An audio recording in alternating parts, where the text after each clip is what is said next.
Assalamualaikum warahmatullahi wabarakatuh, brother and sister. Hai geng kebun, geng ayam, geng sedunia. Jadi selamat beraktivitas untuk anda semua. Selamat pagi. So hari ni aku tak dapat nak bagi dia orang makan. Dok aku bagi dia orang makan jagung. Jadi ni dia cerita tentang ayam.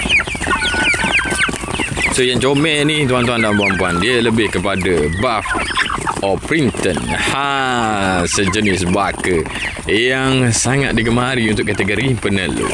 So cerita dia orang memang gitu.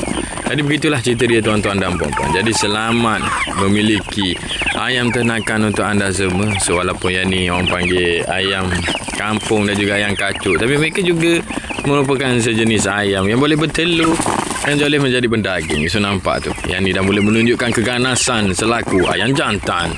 So yang lain sedang menunggu menjadi ayam betina untuk menghasilkan telur-telur yang ada. So aku geram betul ni ada seekor kat atas belakang aku ni.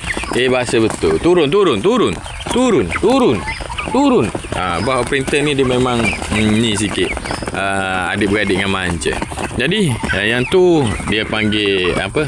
Wax gitulah. Aku lupa dah nama dia. Tak apa, besok nanti aku cerita pula. Ataupun petang karang. Jadi selamat beraktivitas untuk anda semua. Gula, brother and sister.